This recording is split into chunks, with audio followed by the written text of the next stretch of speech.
Hey guys, welcome back to 4th grade social studies. So today we are starting on page 196 and our title is Helping the War at Home, Helping by Working. So at this time, the Great War was not fought in the United States.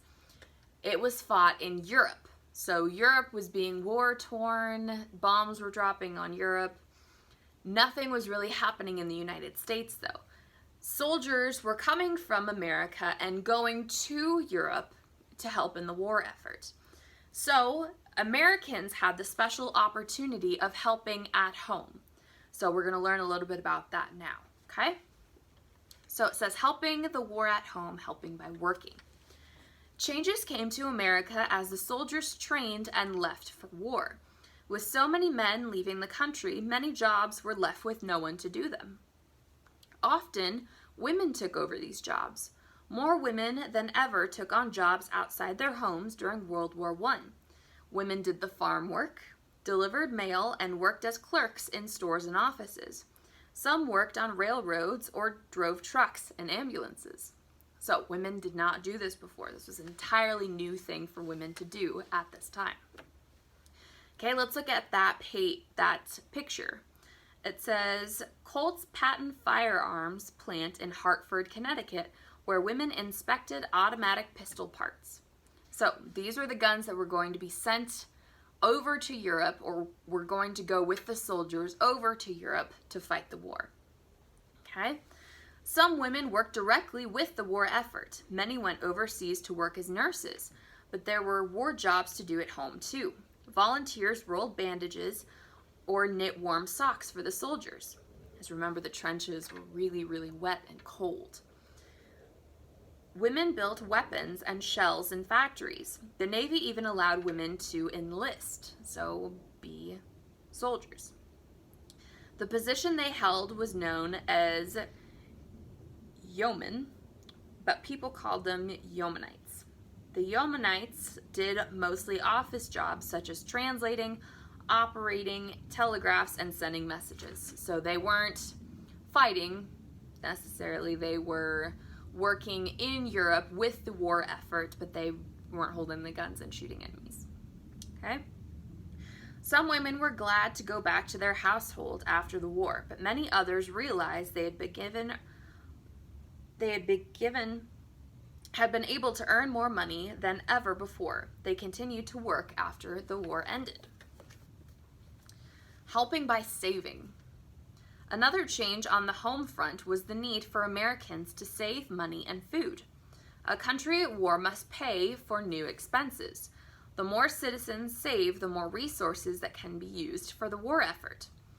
By this time, many Americans owned cars. One way they could help was by saving gas. The nation's fuel was needed to move war goods from place to place.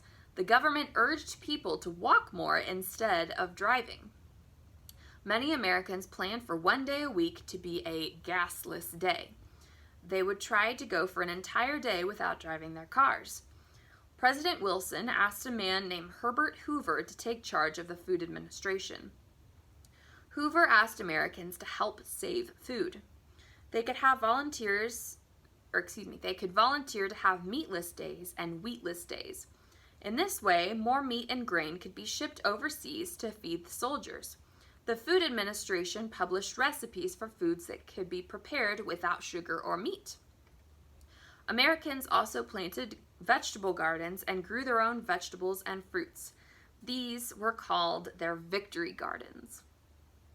All right, so let's look at this black and white page here. It says, school children raised cabbage and other vegetables in victory gardens to help the war effort.